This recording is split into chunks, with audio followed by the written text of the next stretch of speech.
Nah, tadi ceritanya coba sen. Oke. Jadi iki salah satu panggonan kemah. Iki sebenarnya wis berubah drastis. Di sebelah kiri iki, terutama panggonan iki bawa. Berarti sekarang tuh bumi perkemahannya udah nggak aktif? Udah nggak aktif, udah bener-bener terbengkalai lah.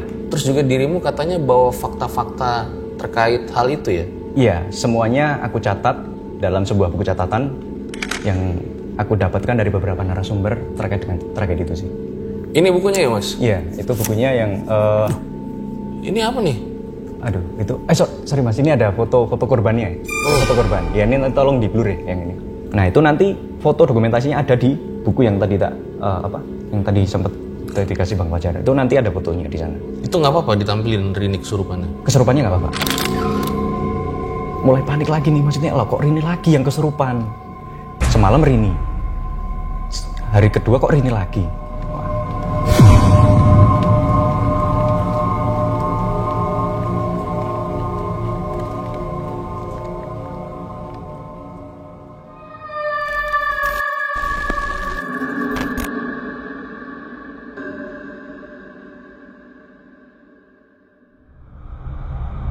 Ada sebuah pertanyaan menarik.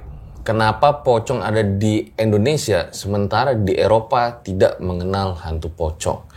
Ternyata hal ini itu erat kaitannya dengan budaya, di mana kita itu diwariskan secara turun-temurun kisah-kisah mengenai pocong, atau kalau sekarang itu penyebarannya juga bisa lewat media. Nah, ini salah satu yang lagi gue pelajarin di kuliah antropologi. Nah, ini juga udah pernah gue jelasin di TikTok gue. Hari ini gue kedatangan seorang narasumber yang tweetnya itu viral di Twitter ya. Luar biasa, itu sampai 5 juta kalau nggak salah. Langsung aja kita sapa. Halo Mas Wahid. Halo Mas Wahid. Makasih nih udah datang dari Jogja ya? Dari Jogja, ya. Jauh-jauh ya? Ya cukup lumayan jauh lah. Cuman masih di Jawa, masih bisa keakses. Iya. Mas, ini tragedi ya? Karena ada yang meninggal ya? Setelah tragedi itu ada yang meninggal. Berapa orang, Mas? Yang meninggal 1. Oke. Awalnya dari perkemahan? Awalnya dari perkemahan yang terjadi di tahun 2016. Terus juga dirimu katanya bawa fakta-fakta terkait hal itu ya? Iya, semuanya aku catat dalam sebuah buku catatan yang aku dapatkan dari beberapa narasumber terkait dengan tragedi itu sih. Itu ada catatannya nanti. Boleh bro, diambilin bro, catatan bro. Tolong Mas, yang buku hitam. Ini bukunya ya Mas? Iya, itu bukunya yang... Ini apa nih? Aduh, itu... sorry Mas, ini ada foto korbannya. Ini foto korban. Ya ini tolong di-blur ya yang ini. Nanti di-blur ya? Ini apa nih? Kayak... Nah, sebenarnya aku kan nggak terlalu tahu soal hal metafisik. Nah, jadi waktu itu setelah cerita ini naik, si narasumber ini hubungin aku lagi. Bilang gini, Mas Wahid, aku ngerasa nggak enak ya. Kayak ingatan yang dulu pernah ku alami soal tragedi itu kayak naik lagi dan perasaan-perasaan takut itu mulai muncul. Nah, akhirnya si narasumber ini bilang, Mas, kalau semisal Mas Wahid datang ke lokasi gimana? Istilahnya untuk lone wound, seperti itu. Nah, akhirnya kita datang ke lokasi, dan di lokasi itu ternyata ada gangguan yang aku bisa bilang ini sedikit di luar nalar logika lah. Nah, setelah itu akhirnya si temanku yang tahu metafisik ini ngasihlah aku bungkusan tadi. Itu dalamnya apa? Dalamnya itu ada 2 bunga. Bunga melati sama bunga kantil. Ini bau bunganya ya? Iya, masih itu bau ini udah ya? lama, udah kering. Kalian bisa lihat guys. Iya. Jadi di dalam ini ada bunga kantil? Iya, bunga kantil sama bunga melati setahuku. Ini ngaruh di cerita? Iya. Oke, nanti kita dengerin. Oke. Mas, ini masuk berita juga kalau nggak salah ya kisah ini ya? Masuk berita dan sempat ramai. Dan bisa dibilang juga viral lah waktu itu. Oke. Di beberapa platform berita juga. Oke, siap. Langsung aja kita mulai guys. Berikut adalah ceritanya.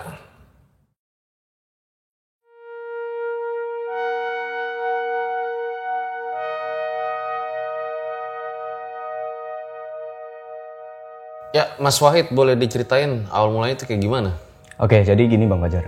Sebelumnya, ini kan sebenarnya kisah udah lama. Terjadi tahun 2016, tepatnya di awal tahun. Nah, waktu itu aku cuman, ya istilahnya kita kumpul-kumpul sama teman-teman. Kita kumpul sama teman-teman, terus waktu itu kan juga novelku yang pertama udah rilis, akhirnya ngobrolinnya itu ya seputar horor waktu itu. Tiba-tiba ada salah satu orang nyeletuk ngomongin bahasanya, wah bro aku dulu kemahku ngeri banget bro. Nah akhirnya dia mulai cerita bahwasannya saat kemah itu terjadi kesurupan massal yang hampir separuh dari peserta semuanya ambruk kesurupan. Cuman yang menjadi menarik itu adalah ada salah satu siswi yang sebutlah namanya Rini. Dia itu kesurupan, cuman beda dari yang lain. Dia itu kesurupan, dia tenang, anteng. Terus duduknya itu gini, masih ingat banget. Jadi ketika kesurupan di di barisan, jadi kan dia peserta kemah. Dia kesurupan di barisan, dia dibawa. Pada awalnya dia kesurupan, dibawa ke depan. Karena kalau di barisan kan takutnya empuk-empukan dan sebagainya. Dibawa ke depan. Set. Pas begitu dia dibawa, peserta ini jatuh kesurupan. Nah, pas si Rini dibawa ke depan, dia kan duduk. Dia duduknya itu gini bang. Ini maaf ya. Ya intinya kayak duduk kayak gini, kayak piai kayak gitu. Sambil senyum sinis gitu. Itu si Rini itu kesurupan. Cuman dia nggak ngomong aneh-aneh, nggak apa-apa. Pas dia duduk di depan, dia natep satu perempuan Dewan Ambalan. Natep tajam. Jatuh. Bah! Nari matanya putih. Itu kejadian April 2016. Ini di kemah? Di kemah. Di bumi perkemahan di salah satu daerah di Jogja. Aku nggak bisa nyebutin nama lokasinya lah. Iya itu. Viral ini dulu ya? Viral sampai berita masuk di berita Jogja dan sebagainya. Di koran-koran masuk gitu. Oke. Itu sih. Nah, akhirnya waktu itu aku ngomong, wah kok kayak gini banget gitu. Pada awalnya kan aku belum tahu cerita ini secara lebih lanjut. Nah, akhirnya temanku ini cerita, aku mulai penasaran nih kok bisa kayak sampai gini gitu. Nah, mungkin aku bakal ceritain sudut pandang temanku narasumber pertama dulu ya bang ya. Ya, jadi narasumber pertama aku tuh namanya Miko, nama udah aku samarkan.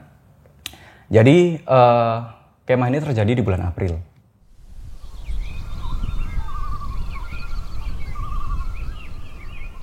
Sebelum itu, namanya Dewan Ambalan kan pasti mempersiapkan hal terkait untuk jalannya perkemahan.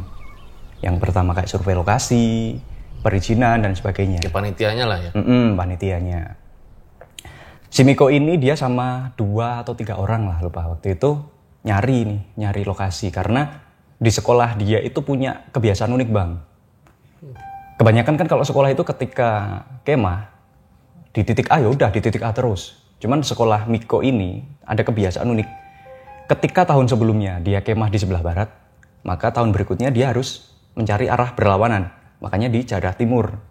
Ketika di utara ya nyari daerah selatan. Nah, di waktu tahun Miko menjadi Dewan Ambalan ini dia mendapat jatah di daerah timur. Nah, yang mungkin teman-teman kan tahu kan, Jogja itu kan kayak dikelilingi oleh pegunungan dan perbukitan. Nah, pas di sebelah timur ini memang tempatnya lumayan agak tinggi karena di daerah perbukitan yang berbatasan sama Klaten. Nah, si Miko ini bingung sama teman-temannya. Loh, ini aduh di daerah timur ini tempat perkemahan sulit nih. Apalagi itu udah mendekati waktu sekolah lain juga ngadain perkemahan akhir tahun kan. Nah, akhirnya dia cuma nyari lewat Google Map waktu itu, dapatlah salah satu bumi perkemahan yang menjadi mereka tempat itu. Ini anak SMP, SMA? SMK. Oh, okay. SMK. Nah, pas dia nyari, akhirnya dia ngomong sama teman-teman, "Weh bro, ini aku dapat nih lokasinya." Yang pertama itu yang mereka cari adalah jauh dari pemukiman, dan kalau bisa tempatnya itu yang masih alami banget lah gitu. Nah, setelah itu mereka berunding, oke, akhirnya beberapa hari kemudian surveilah lokasi. Survei lokasi ke bumi perkemahan.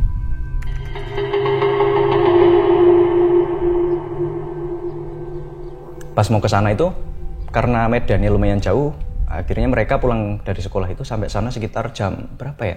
Sekitar menjelang maghrib lah, menjelang maghrib. Lihat-lihat lokasi dan lain sebagainya, oh oke. Jadi mereka mulai nyari orang untuk perizinan. Nah, pas mereka nyari perizinan, mereka ketemu nih sama satu orang yang dia kalau di desa tuh suka nyari rumput atau ngarit istilahnya. Dia tanya, Mas, itu kalau mau kemah di bumi perkemahan itu izinnya ke siapa ya? Terus si orang ngarit ini, oh Mas, kalau itu datang ke rumahnya Mbak Sonto aja gitu. Akhirnya dia dikasih alamat rumahnya Mbak Sonto dan datanglah ke sana. Sampai rumah Mbak Sonto, si Mbak Sonto ini ngomong kalau lokasinya itu udah nggak boleh untuk kemah karena mau dialihfungsikan. Nah, melihat itu kok Miko kan heran, loh lah ini tempatnya masih bagus. Kayak ya spot-spotnya udah lumayan banget lah kalau untuk kemah. Yang pertama udah cari pemukiman, cuman yang agak sedikit kesulitan itu karena memang medan untuk datang ke sana. Cuman itu bisa diakalin lah. Akhirnya Mbak Sonto sama Miko tuh, sama timnya Miko yang Dewan Ambalan itu debat. Mbak Sonto kekeh nggak boleh untuk kemah, sama Miko itu yang tetap pengen karena waktunya udah mepet. Sampailah di sebuah titik di mana, ya wes Mas, ini Mbak Sonto yang bilang kurang lebih gini, ya wes Mas, nek semisal, ini pakai bahasa Jawa dulu ya Mas ya. Ya wes Mas, semisal kowe tetep pengen donang kono, ning ono laku sing kudu mbok lakoni. Sesuk sadurunge kowe do kemah, sedina sadurunge kowe do rene. Mengko tak terkene nggone ben kowe ngerti apa kudu sing dilakoni. Kurang lebih seperti itu. Nah, artinya bahwasanya kalau memang Miko dan teman-temannya tetap mau pengen ke sana, ada sesuatu yang harus mereka lakukan. Nah, mereka harus melakukan itu 1 hari sebelum perkemahan dilangsungkan. Singkat cerita, mereka pulang.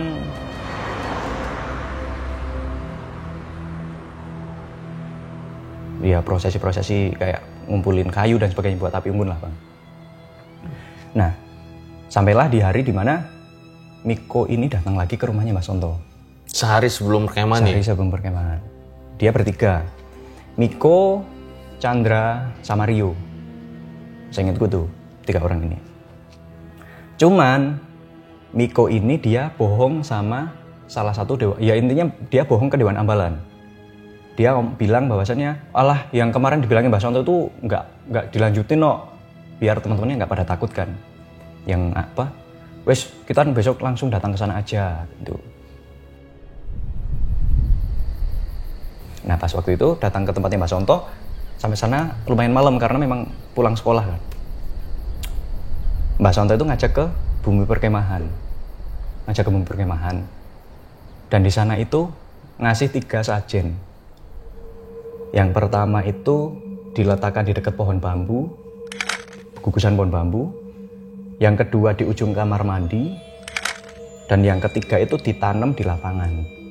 3 sajennya ditanam. Sajennya berupa apa? Sajennya itu kayak apa ya?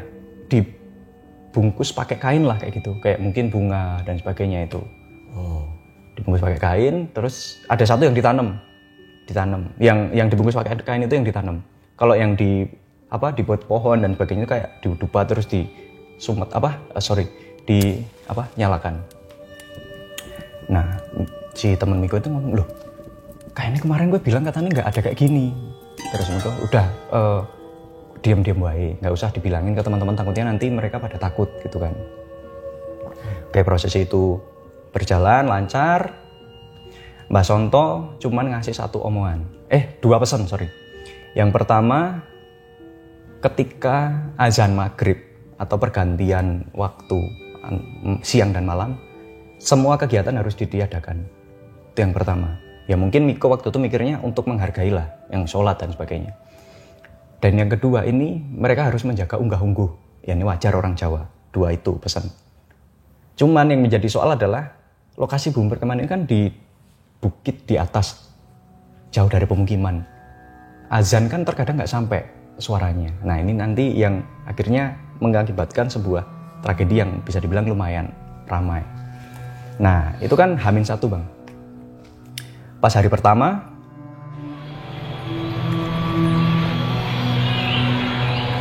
datanglah rombongan dari SMK ke lokasi.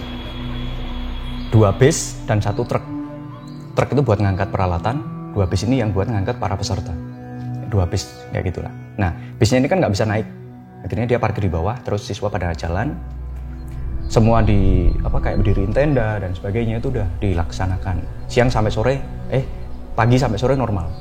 Ini total berapa orang Mas? Wah banyak, banyak sih, 100-an lebih lah. Wow, berapa hari rencana? Rencananya 3 hari. Jadi Kamis, Jumat, Sabtu, Minggu atau Jumat, Sabtu, Minggu lupa aku. Intinya 3 hari. Oke. Berarti bukitnya tuh gede ya? Gede.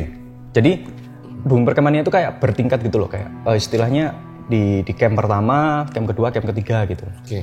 Nah, itu di hari pertama itu nggak ada keanehan yang waktu siang. Tiba-tiba pas sore hari, itu kan sebelumnya cuaca cerah. Tiba-tiba di sore hari itu angin itu dari utara dan selatan kayak tabrakan. Pohon-pohon itu kayak mus. Tiba-tiba hujan.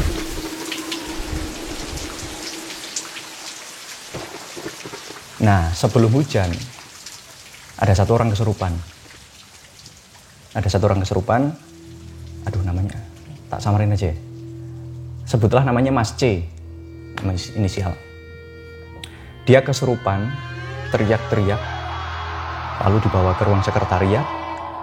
Pas dibawa ke ruang sekretariat itu dia teriak-teriak minta dikafanin. Ya udah tahu. Gimana bilang itu? Terus intinya teriak-teriak, dan itu minta dikafanin. Dan pas dia teriak itu kan Dewan Ambalan ngumpul tuh, ya nggak semuanya, intinya ngumpul. Dari mulutnya itu nyium aroma bangkai. Padahal sebelumnya nggak kecium. Itu di hari pertama. Akhirnya Dewan Ambalan mulai panik, terus bilang, ini jangan sampai siswa lain tahu, sembunyi aja, biar Dewan Ambalan aja yang tahu lah. Karena siswa kan istilahnya lagi sibuk pada istilahnya kegiatan. Enggak, jadi kan hujan kan pasti sibuk masukin barang kan. Okay. Nah ini sebelum hujan nih si orang ini kesurupan, jadi nggak terlalu ke sorot lah. Akhirnya mereka deal malam hari karena hujan, semua kegiatan dialihkan ke pendopo. Jadi di sana itu ada beberapa pendopo gede-gede gitu. Dialihkan ke pendopo, kegiatanlah di sana. Tiba-tiba pas waktu acara itu ada satu cewek kesurupan, teriak-teriak, namanya Rini. Nah waktu itu chaos lah dan sebagainya.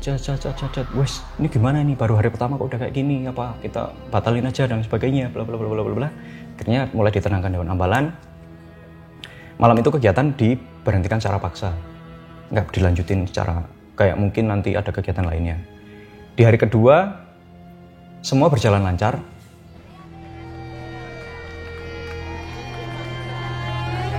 Tapi pas waktu jalan sehat keliling-keliling itu, si Rini ini kesurupan lagi. Pagi-pagi nih? Siang menjelang sore, sekitar setengah dua apa setengah 3 lupa. Nah itu nanti foto dokumentasinya ada di buku yang tadi yang tadi sempat dikasih Bang Fajar. Itu nanti ada fotonya di sana. Itu nggak apa-apa ditampilin Rini kesurupannya? Kesurupannya nggak apa-apa. Nah di sana itu mulai panik lagi nih, maksudnya kok Rini lagi yang kesurupan. Semalam Rini, hari kedua kok Rini lagi. Wah, akhirnya wes dibawa. Cuman mereka lebih fokus untuk persiapan api unggun, karena api unggun hari kedua. Nah singkat cerita di api unggun semua udah bersiapkan, bla bla bla bla bla. Semua siswa sudah berjajar rapi. Api dinyalakan nih sama Dewan Ambalan. Intinya api dinyalakan. Teras berkobar. Tiba-tiba di antara gugusan peserta kemah ini di ujung sebelah kanan jatuh teriak itu. Yang kesurupan Rini lagi. Jadi Rini udah kesurupan 3 kali. Yang pertama, yang ketiga kali. Yang maghrib, jalan sehat, sama yang di perkemahan. Melihat Rini kesurupan, akhirnya Dewan Ambalan inisiatif ngambil Rini untuk dibawa ke tengah lapangan.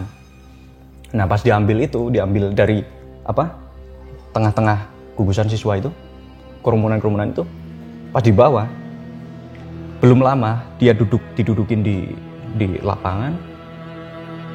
Siswa yang tadinya itu nggak apa-apa, tiba-tiba jatuh, bak. Kesurupan massal. Itulah yang kenapa ramai disorot kesurupan massal. Pas kemah ya ini, pas waktu api unggun.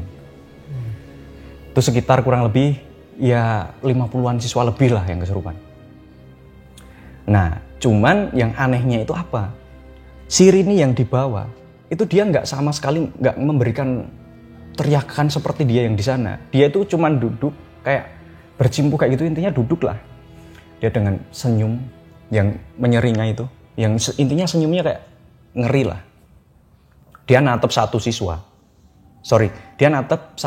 Dewan Ambalan. Sebutlah namanya Lydia. Dia natep satu Dewan Ambalan.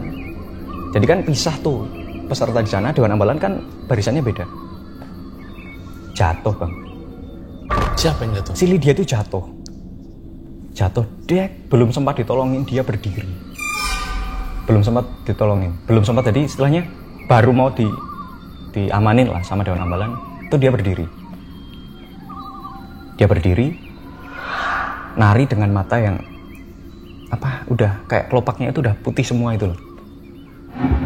Itu pasca itu tadi. Ini nggak tak jelasin di tweet yang si Lydia nari ini. Nah, dari situlah mulai panik dan sebagainya. Si Miko akhirnya memutuskan untuk nyari Mbah Sonto. Mbah Sonto datang nyari yang pas dicari Miko itu. Mbah Sonto bilang, Mas Miko, saiki karo kanca-kancamu goleka blarak lanang. Bang Fajar tau nggak blarak lanang? Nggak tahu apa itu. Nah, jadi blarak lanang itu adalah itu daun kelapa yang jatuh ke tanah, cuman dia menancap. Dia tidak ujungnya itu belum menyentuh tanah. Nah, Miko suruh nyari itu dan sama teman-temannya juga, akhirnya dapatlah sekitar berapa helai. Sama Mbah Sonto tuh diikat pakai gitu kayak bukan tali plastik ya. Oh, akhirnya minta tolong ke Mbah Sonto karena kesurupan ini. Karena Mbah Sonto kan yang dituakan dan yang istilahnya Miko dulu kan minta tolong ke Mbah Sonto. Minta perizinan dan sebagainya. Nah, akhirnya Mbah Sonto datang itu diikat. Cuman berapa itu diikat kayak gitu. Terus Mbah Sonto tuh ngasih ke salah satu Dewan Ambalan, cuman cewek. Entah Vena apa Naila, lupa aku. Intinya dikasih lah ke dua orang itu. Mbak, ini nanti kamu sabetin ke teman-temanmu yang kesurupan. Karena sebelumnya itu Miko itu udah nyoba ngeluarin orang kesurupan, cuman keluar satu, kesurupan lagi satu. Keluar satu, kesurupan satu. Jadi benar-benar nggak berhenti lah. Nah, sama si Dewan Ambalan cewek itu kayak dipecut-pecutin disabet-sabetin itu dan sembuh. Cuman pakai itu tadi, blarak lanang itu tadi. Nah, akhirnya udah mulai terkondisikan. Yang kesurupan akhirnya oleh masukan saran dari Mbah Sonto, Mas, yang kesurupan ini siswa-siswa dibawa ke balai desa. Balai desanya lumayan jauh dan itu harus melewati sebuah sungai besar yang ada di Jogja. Nah, bawalah ke balai desa. Cuman Mbah Sonto bilang, tapi nek Rini ben tak gawa wae, simbah ling ngurus kayak gitu, biar Mbah Sonto yang ngurus. Rini akhirnya dibawa ke salah satu rumah warga terdekat. Di sana Mbah Sonto memasrahkan itu ke warganya, ke pemilik rumah, sama ngasih blarak lanang yang tadi diikat itu dikasihlah ke sana. Setelah itu Mbah Sonto balik ke bumi perkemahan, udah malam itu sekitar jam 1, jam setengah 2 lah.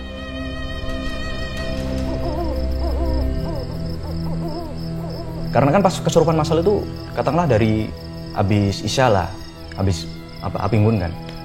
Nah, itu sekitar jam setengah 1-an kurang lebih lah waktu itu. Terus si Mbah Sonto ini kan kembali lagi ke bumi perkemahan, karena di bumi perkemahan para Dewan Ambalan kan ada yang nganter ke balai desa, ada yang nemenin si Rini yang kesurupan di rumah warga.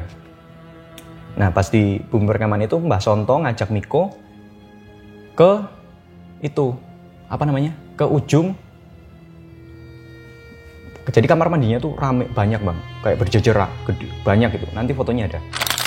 Nah, datang ke sana, Mbah Sonto itu ngambil salah satu bunga lupa aku. Intinya ngambil bunga di sajen yang pernah dia taruh. Nah, diambil itu dikasihlah ke Miko. Dikasih ke Miko. Mbah Sonto tuh bilang gini kurang lebih, Mas, nek simbah oleh ngenai saran, mending kowe saiki wis dibarke wae. Kowe ra mesake karo kancamu Rini kaya ngono. Aja ngasih sesuk ana sing kaya Rini meneh. Intinya Mas, kalau Simbah boleh saran, perkemahan ini disudahin aja. Kamu nggak kasihan tuh ada Rini sampai kayak gitu. Takutnya nanti ketika ini dilanjutkan bakal kejadian kayak Rini lagi. Nah, oh iya Bang, jadi sorry tadi aku lupa. Pas sebelum api unggun itu kan kalau kalau di alam mungkin ada aturan khusus ya, kayak misal ketika mau bikin api unggun tuh tanahnya perlu digali dikit biar istilahnya apinya tuh nggak menjalar kemana-mana. Nah itu jadi pas digali itu sama salah satu siswa mau bikin api unggun ini, kayu yang didiriin, yang bungkusan hitam itu ketemu Bang. Padahal itu kan ditanamnya acak ya, dalam artian siswa kan nggak tahu lokasinya di mana. Nah itu bungkusan hitam ini ketemu yang dari Mbak Sonto sebelumnya. Nah Miko dipanggil lah ke sana, terus bungkusan ini sama Miko diambil. Alah rapopo iki bak. Wah iki rapopo do apa? Dibuang bungkusan sajen tadi itu sama Miko dibuang. Biar teman-temannya nggak pada takut lah. Mungkin mikir Miko waktu itu kayak gitu. Nah kembali lagi pas waktu malam, pas si Miko dikasih bunga. Paginya itu jadi si Miko ini akhirnya ngomong ke Dewan Ambalan yang di ruang sekretariat. Ngomong bahwasannya ini harus udah disidoani aja gitulah. Takutnya nanti bakal berlanjut lebih jauh lagi tragedi ini. Cuman si Rio, kepala Dewan Ambalan itu bilang, ini kalau memang kalau ini kita berakhir, kita nanti bakal dimaki nih, bakal dibully nih sama angkatan atas karena Dewan Ambalan itu kalau semisal acara gagal kan pasti nanti diomongin di sekolahan kan. Mereka takut itu terjadi gitu. Cuman Miko meyakinkan bahwasanya kita mending dimaki daripada jatuh korban lagi. Akhirnya mereka ya wes lah kayak gitu. Cuman ada satu catatan. Ini nanti perlu disampaikan ke guru apa yang terjadi dan jangan ada yang ditutupi. Ngomong bahwasanya ada kesurupan massal dan sebagainya bla bla bla disampaikan ke guru. Minggu pagi mereka pulang ke sekolahan. Oh berarti nggak dilanjutin ya? Nggak dilanjutin, benar-benar nggak dilanjutin. Mereka pulang, hari Senin mereka ke sekolah seperti biasa.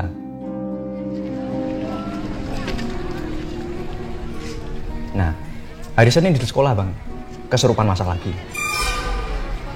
Di sekolah yang jaraknya udah jauh dari bumi perkemahan, kesurupan massal. Akhirnya ruqyah massal di sekolahan. Jadi hari Senin apa Selasa yang kesurupan lupa aku. Nah intinya Senin, Selasa, Rabu itu berjalan lah di sekolah. Pas hari Rabu, si Miko ini didatengin salah satu siswi dari kelas yang kemarin kemah. Ngomong, Mas, si Rini ke dino Senin kira mangkat. Kenapa yo? Intinya bilang, Kak, si Rini itu kok dari Senin kok nggak berangkat, kenapa ya? Nah Miko dengar itu langsung, loh kok Rini kok gak berangkat dari Senin, jangan-jangan ada apa-apa ini gitu. Karena kan kemarin di hari Senin kan kesurupan massal di sekolahan.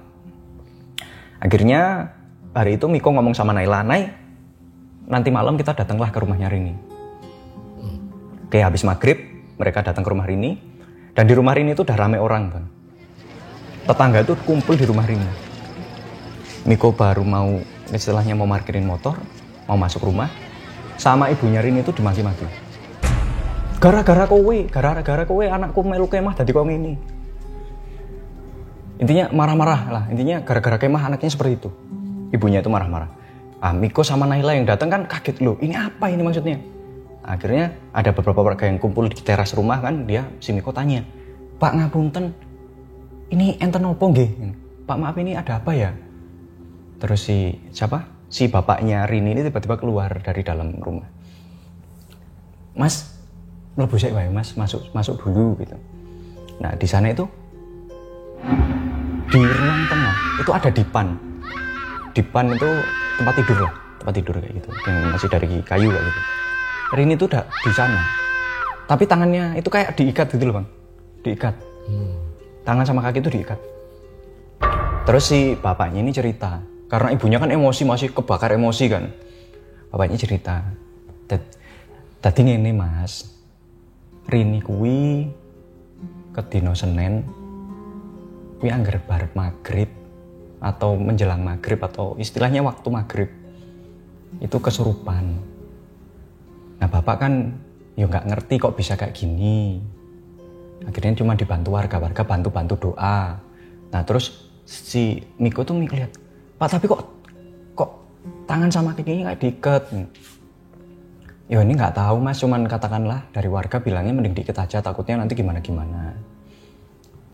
Terus ditambah lagi nganu mas, dari sekolah itu kok nggak ada yang datang ke sini jenguk Rini. Padahal Rini dari Senin udah nggak berangkat, gitu katanya. Intinya dari keluarga. Ibunya tetap masih, ya namanya ibu emosi kan bang. Akhirnya Miko mikir, loh kok agak nggak sinkron. Kemarin kan dari Dewan Ambalan udah ngasih tahu ini ke sekolah. Tapi kenapa sekolah kok nggak sampai ke orang tua siswa? Nah, ini mulai aneh nih, loh kok kayak gini gitu. Akhirnya Miko wis sama Nela, naik, kowe nang kene wae. Kamu di sini aja. Aku tak jemput Mbah Sonto. Itu kan udah malam, sekitar ya habis maghrib, katakanlah jam 6:30, 7 lah. Akhirnya Miko dari rumah si Rini ini, dia jauh-jauh datang kembali ke Bumi Perkemahan, jemput Mbah Sonto. Sampai rumah sana lagi sekitar jam 10 malam. Pas sampai jam 10 malam, Miko mau masuk. Rini itu duduk lagi, tapi tangannya tuh udah nggak terikat. Duduk yang sama kayak pertama Miko lihat di Bumi Perkemahan. Ini kan yang tak cerita ini dari sudut pandang Miko lah. Ngomong gini, ini kurang lebih ya, tak inget. Pilih, kowe sileng aku. Dengan senyuman yang kayak nyengir kayak gitu, nyeringai kayak gitu. Mbah Sonto yang ngeliat itu langsung masuk tes. Mas iki pintu kabeh ditutupi, jendela-jendela ditutup. Terus minta si bapaknya Rini, Pak ngapunten ada garam kerosok ra. Garam kerosok itu di sini apa ya bang? Ya garam kasar. Garam kerosok itu diminta sama Mbah Sonto, didoain terus dikasihlah ke Miko sama Naila. Mas, ubengno uyah iki. Putarkan garam ini ke seliling rumah. Berlawanan dari arah jarum jam. Nah, akhirnya sama si Miko diputerin ke rumah, ke sekeliling rumah. Setelah itu baru masuk lagi dan Rini ternyata udah sadar. Tadi kan kayak setengah kesurupan kayak gitu. Nah, dari situ Mbah Sonto terus diminta pulang, nganterin pulang karena udah malam juga. Diantarin pulang. Si Naila diantarlah sama bapaknya si Rini. Karena kan rumahnya juga nggak terlalu jauh, akhirnya diantar. Pas itu kan sekitar hari Kamis. Hari Jumat, Miko dipanggil kepala sekolah, ke ruang kepala sekolah. Miko sama Naila. Dipanggil untuk ngantar mereka ke rumah Rini. Istilahnya ya yang tadi sempat tak bilang di awal kalau pihak sekolah nggak ngasih tahu dan sebagainya. Akhirnya pihak sekolah ngasih saran, akhirnya Rini ini mau diruqyah. Karena selama 4 hari, Senin, Selasa, Rabu, Kamis itu ketika pergantian hari itu pasti kesurupan Rini itu.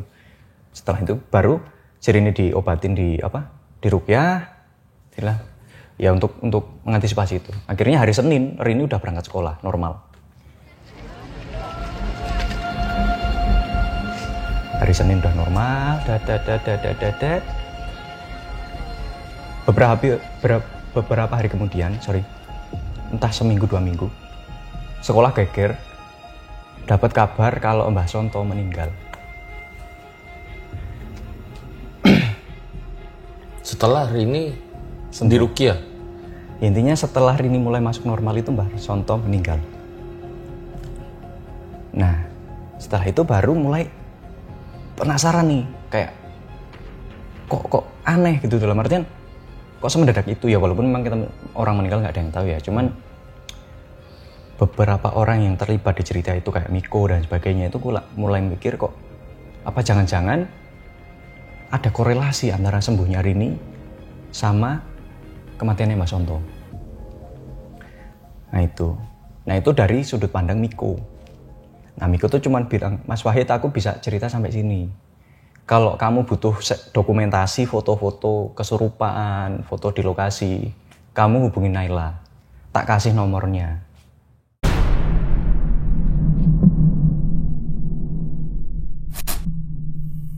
Buat kalian yang punya pengalaman horor nyata, bisa kirim cerita kalian ke email rj5 atau DM Instagram rj5.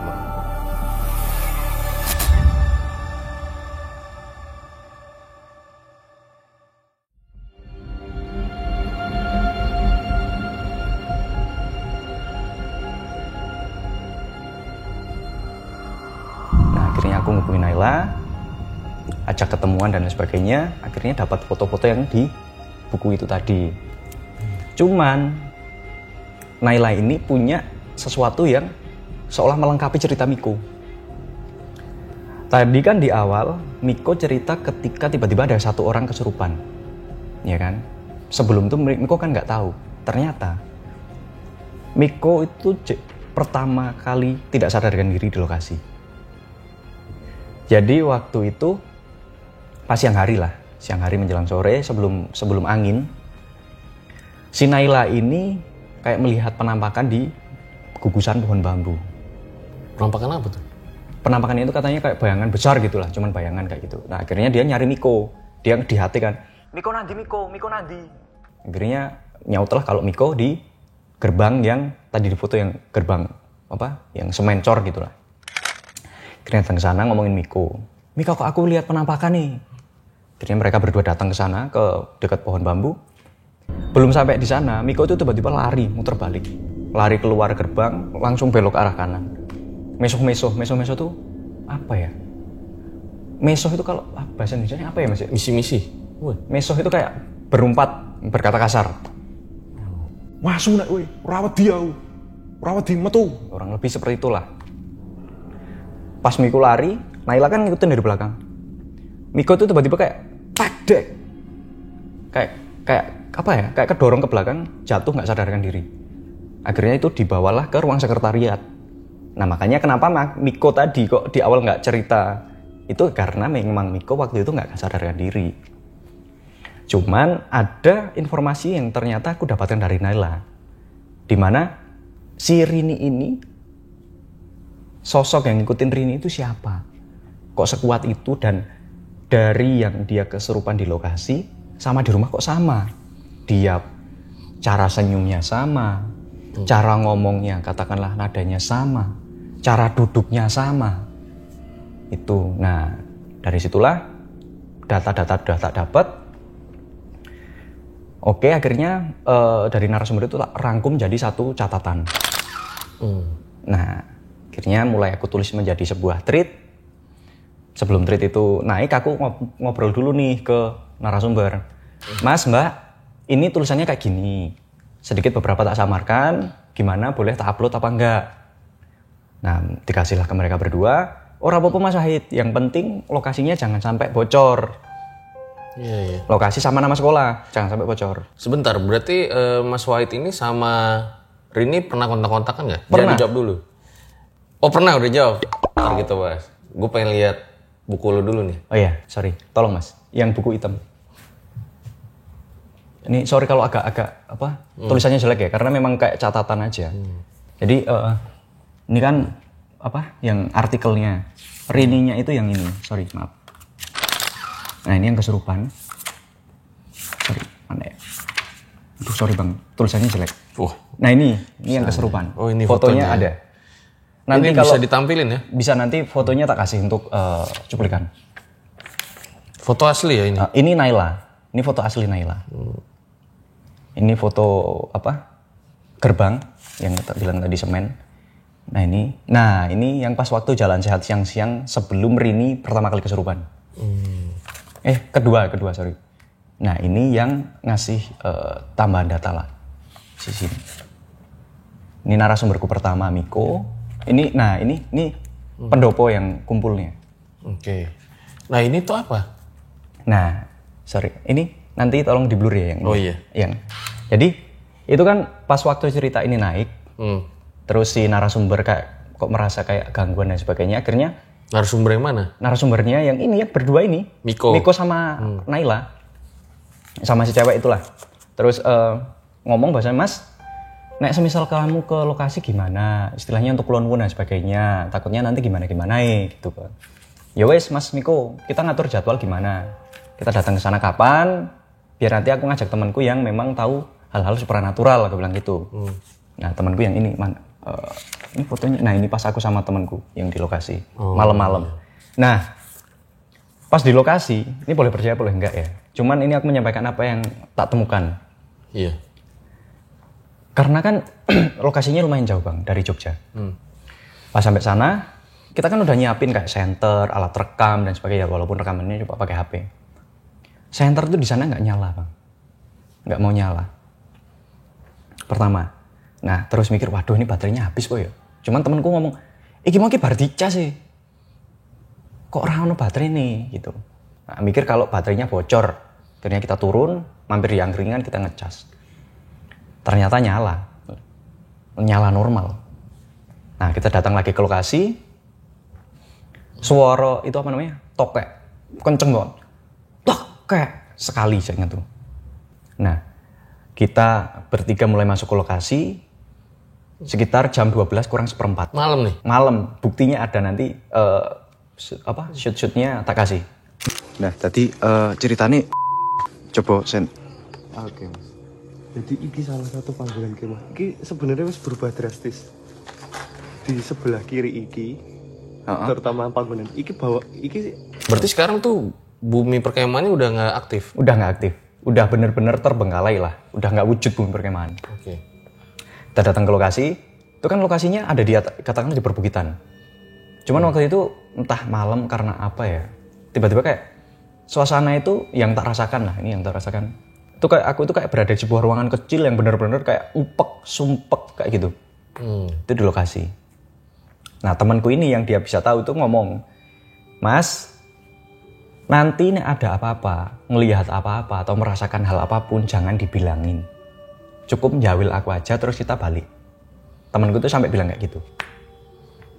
Nah, kita jalan tuh, si Miko ini ngasih tahu nih, ini Mas dulu ruang sekretariatnya di sini. Jadi walaupun bangunan terbengkalai, bekas-bekas gedungnya itu masih ada.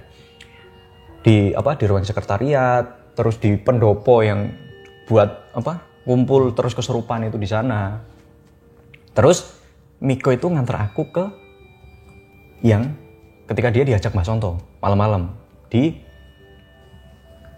kamar mandi yang berjejer. Nah pas sampai di kamar mandi kan kamera tetap jalan nih, di shoot tuh pakai HP kan. Set.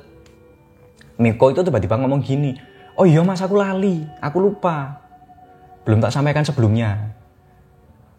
Si Rini itu pas waktu di kemah itu kok kayak bolak-balik ke kamar mandi itu dia kayaknya kayak ngomong kalau di kamar mandi itu dia punya temen. Nah itu kamar mandi ada banyak Bang, ada 8 kalau nggak 9 kamar lah, 9 pintu. Cuman ada satu pintu yang katanya memang dari saat itu nggak boleh dibuka. Nah pas ngesut kamar mandi itu oke, kita pulang lah karena sekitar setengah dua pagi kita pulang ke Jogja. Video itu sehari kemudian tak upload ke Twitter. Video pas aku datang ke lokasi. Pas tak upload, ramenya tuh, Mas, coba kamu cek video yang pas di kamar mandi. Coba kamu cek yang di kamar mandi. Dan itu yang komen kayak itu nggak cuma satu orang. Nah setelah itu mulai tak lihat lagi nih. Oh, ada apa sih yang dimaksud? Tak lihat-lihat. Set. Tapi agak besarin kan, di zoom. Ada penampakan, jadi kan ini kamar mandi, terus kayak kepalanya gini. Set, hilang lagi. Ada videonya Bang, ntar tak kasih. Ini ada video penampakannya? Ada. Boleh lihat ya? Ada, boleh. Cuman bentar tak cari kayaknya, ini karena videonya itu kan aku upload di Twitter ya. Jadi agak lumayan ke bawah sih. Bentar. Oh ini. Bentar. Lalu ke kamar mandi. Kita boleh. Oke, sebentar. Maaf. Ini lokasi awalnya Roman. Ini kamar mandinya. Nih. kono rodok kono. Dik selalu kono. Oh, tadi selalu ning kamar mandi iki. Iki kamar mandi kan agak ada lumayan banyak No, kamar tuh. ya. Iki Lihat kamar mandi ntar, cewek. agak di zoom. Ini khusus cewek. Oh, ini khusus cewek. Tidak sebersih ini. Ada dulu nih. Bentar, ini kamar mandinya. Penampakannya itu di sini banget. Nih di ujung ini. Nanti kalau tak kasih videonya bisa di zoom lebih jelas lagi. Oh iya. Ini di ujung banget sih ya? Iya di ujung. Dan kalau orang-orang netizen apa katanya? Netizen ngomong, itu yang merah-merah di ujung kamar mandi itu apa ya? Aku padahalnya, alah apa sih paling cocok logi dan sebagainya. Akhirnya aku mulai penasaran kan, kok yang ngomong kok nggak cuma satu. Akhirnya tak cari, dan cuman beberapa detik, sepersekian detik kayak cuma secek gitu. Ada, nanti ya tak kasih yang linknya aja biar. Sosoknya kayak gimana? Kalau dari yang kelihatan sih kayaknya perempuan, karena kan rambutnya agak panjang. Dan lu sebenarnya nggak tahu kalau itu. Suara aku waktu itu nggak tahu kalau ada penampakan. Karena yang gara-gara netizen. Gara-gara netizen. Terima kasih netizen. Karena yang aku tahu itu, yang tak rasakan kan terlepas dari temanku ngomong kalau ngelihat apa-apa jangan diomongin kan. Yang tak rasakin itu cuman aku kayak di ruangan yang kayak sumpek kayak gitulah. Itu cuman itu. Dan aku nggak berpikir bahasanya ada penampakan dan sebagainya. Nah iya sebentar nih. Itu kan tadi pas lu penelusuran. Nah ini apa nih yang bunga kantil ini apa nih? Nah kan ada katakanlah itu ada lumayan gangguan di lokasi. Mungkin temanku udah merasakan itu kan. Terus si temanku yang tahu ini, waduh namanya nggak boleh kesebut ya sebenarnya. Intinya dia bisa dibilang sudah praktisi lah pada itu. Dia ngasih aku, Mas, iki gowo, ini bawa. Wes kamu mau apakan terserah, yang penting ini kamu bawa. Aku menghargai itu sebagai katakanlah ya untuk menghargai aja. Yang penting istilahnya kalau aku tetap istilahnya berdoa lah. Bismillah nggak ada apa-apa. Maksudku ngangkat cerita ini juga kan bagus gitu. Bawa apa? Bawa apa? Ini bunga ini. Jadi bunga kantong itu. Kantong ini, sorry mana ya? Duh, ini ada foto korbannya ini. Nah, jadi kantong ini tuh ada bunga. Ini udah kering tapi masih kecium aromanya. Jadi di dalam kantong ini ada bunga. Ada gitu? bunga. Bunganya masih ada? Masih itu kayaknya. Cuman ada kertas apa nggak pernah tak lihat juga. Ada kertasnya. Ada bunga sama kertas. Cuman aku nggak. Kertasnya siapa? Nah itu nggak tahu. Nggak tahu. Ini. Terus tujuan dikasihnya tuh apa? Iya cuman ngasih gitu aja. Simpen aja gitu. Simpen aja kayak gitu. Terus aku kan berpikir, Mbah Sonto kan juga dulu ngasih bunga ke Miko. Waktu di kamar mandi kan. Aku mikir, wah, apa ada korelasi antara itu. Cuman waktu itu aku ya wes Mas tak minta, tak bawa aja. Aku bilang gitu. Hitung-hitung buat melengkapi inilah istilahnya tulisan perjalananku ini. Jadi kan semua catatan kayak data-data narasumber, foto-foto lokasi dan sebagainya kan memang aku kumpulin jadi satu ini. Gitu sih. Nah, si Rini akhirnya ketemu?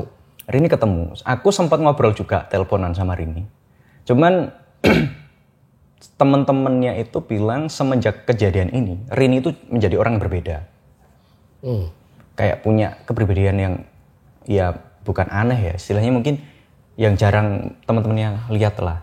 Yang dulunya ekstrovert kok kayak jadi lumayan agak pendiam dan sebagainya kayak gitu. Nah, dalam waktu dekat, jadi kan sebenarnya ini kan cerita ini belum sampai di ujung. Hanya mengerucut pada dua pertanyaan besar. Yang pertama, apakah kematian Mbah Sonto ini ada korelasinya dengan kesembuhan Rini? Dan yang kedua, sosok ini tuh sebenarnya siapa yang ikut sama Rini ini? Nah, itu masih menjadi dua pertanyaan besar. Jadi setelah ini aku mau ngatur jadwal untuk ketemu Rini secara langsung sih. Ngobrol-ngobrol sama, ya setidaknya ngumpulin data informasi dari warga sekitar. Berarti besok part 2 sama Rini di sini. Oh, ya? jangan. Nggak mau dia. Nggak boleh. Narasumberku aja dia nggak mau keluar. Mungkin kalau narasumber si Miko mungkin bisa tak bawa ke sini. Mungkin ya. Mungkin bisa. Dan apa yang diceritakan Miko bakal mungkin lebih detail dari yang tak ceritakan tadi. Bisa lah nanti kontak-kontak. Tapi Rini gimana? Mungkin mau cerita. Gimana netizen? 10.000 komen di bawah. Rini. Nanti bisa lah pakai masker atau gimana ya. Tapi nanti kita lihat nanti guys. Rini itu benar. Nah, tapi sebelumnya itu bang. Ntar kepala gue jadi pusing nih yang bau beginian nih. Lempar. Bentar. Ini padahal kan udah kering ya. Baunya masih santer banget guys. Iya masih udah kering. Jadi agak pusing sedikit ya. Kayaknya belum makan aja sih gue. Aduh. Nah bang. Oke. Rini itu sebelum kejadian ini emang sering kesurupan atau gimana gitu? Nah, kalau dari apa yang disampaikan narasumber ya, si Rini itu kan dia bisa dibilang anaknya aktif. Aktif lah, dan kalau kesurupan apa enggak itu kayaknya enggak deh. Cuman bisa dibilang Rini itu sensitif orangnya. Cuman kalau kesurupan dan sebagainya kayaknya belum pernah dengar deh. Ya, Belum tahu juga lo ya? Belum tahu. Ya nggak tahu semisal nanti aku ketemu sama si Rini terus ada fakta baru kan nggak tahu juga. Nah, Mbak Lonto itu meninggalnya katanya kenapa? Mbah Sonto meninggalnya itu enggak. Mbak Sonto? Iya Mbah Sonto itu meninggalnya nggak tahu. Jadi dari pihak sekolah, pihak Miko itu kayak mereka itu benar-benar kehilangan jejak dan istilahnya ini Mbah Sonto ini sakit apa dan meninggalnya itu kenapa itu mereka nggak tahu. Nggak datang lagi sana? Nggak datang kan gabarinnya pas katakanlah udah dikebumikan. Nggak nanya ke keluarganya gitu? Nah jadi Mbah Sonto ini dia itu cuman hidup sama cucunya. Nah sama cucunya ini. Nah terkadang cucunya itu kan kadang di rumah, kadang kerja. Jadi kalau di daerah di daerah atas itu kadang si orang ini kerja di Jogja seminggu sekali baru balik kayak gitulah kayak gitu. Dan mungkin ya Maiko juga mencoba untuk tidak menggali itu lebih dalam lagi karena trauma dari para narasumber. Karena dia nggak enak ya mungkin ya. Apalagi ada korelasinya, ntar gue malah disalahin gitu. Disalahin kan, karena kan juga yang pikirannya terakhir si Miko nih. Yang terakhir deket sama Mbah Sonto kan Miko juga. Dalam artian yang kemarin minta tolong dan sebagainya kan Miko. Itu sih. Iya. Nah ini yang gue penasaran kenapa pihak sekolah itu nggak ikut pas lagi bumi perkemahan gitu. Nah jadi sebenarnya ada Bang. Jadi kan ada namanya pembina. Ada pembina kan. Cuman kan waktu itu entah memang berhalangan hadir atau apa. Cuman si narasumber itu ngomong bahwasannya pihak sekolah memang perlu diberitahukan. Otomatis waktu itu kan nggak ada pihak sekolah di kejadian ini gitu. Karena dulu aja gue kan berapa kali bumi perkemahan juga. Nah gurunya itu ikut emang. Ini enggak berarti ya? Kalau dari apa yang disampaikan kayaknya enggak sih. Dan kayaknya benar-benar pure dipasrahkan ke Dewan Ambalan kan. Ada yang udah alumni juga apa gimana? Apanya? Si Dewan Ambalan ini apa enggak, masih jadi sekolah? angkatan. Jadi semisal Dewan Ambalan itu kelas 2 sama kelas 3, walaupun enggak semua. Nah, itu yang kemah itu katakanlah kelas 10, kelas 1-nya kayak gitu. Dewan Ambalan itu kakak tingkat mereka. Oke. Gitu sih. Makanya Padahal acara itu cukup besar ya. besar acara kan perkemahan akhir tahun. Atau mungkin pembinanya itu gurunya juga kali ya, apa gimana? Ada yang gurunya juga dan ada juga yang eksternal. Kayak semisal orang luar yang memang disewa oleh sekolah untuk membina pramuka gitu. Jadi nggak itu semuanya hadir saat itu? Kayaknya enggak deh. Kayaknya enggak ya? Kayaknya enggak. Cuman ya informasi yang tak dapat sih kayaknya enggak ada. Cuman nanti siapa gali tahu lagi kali. tak kali lagi. Iya. Ya udah. Kita tunggu nih part 2-nya sama Rini ya. Iya, sama narasumber lah istilahnya, sama narasumbernya. Siapa tahu nanti bisa tak bawa ke sini juga. Jadi versi Rininya tuh yang dirasa seperti apa? Mungkin itu yang netizen penasaran ya. Karena kenapa dia sampai kan tadi versi orang yang melihat sudut pandang tentang si Rini kan. Nah, si Rininya itu seperti apa sih sebenarnya dia rasa gitu. Iya, itu sih yang menjadi pertanyaan lah sampai saat ini. Makanya dalam waktu dekat ini aku bakal ketemu sama Rini, tanya itulah istilahnya. Supaya meluruskan apa sebenarnya yang terjadi. Oke, Mas Wahid. Nih, thank you banyak ya udah datang dan Sip. Fajar. bercerita. Ditunggu lanjutannya, sukses nih. Amin. Novel-novelnya ya. Amin. Oke, ambil baiknya buang buruknya dengan ada kisah-kisah seperti ini. Jangan malah menjadikan kalian takut, akan tetapi kalian harus yakin dan percaya dengan kebesarannya. Gua Fajar Ditya, RJ5 undur diri. Ciao.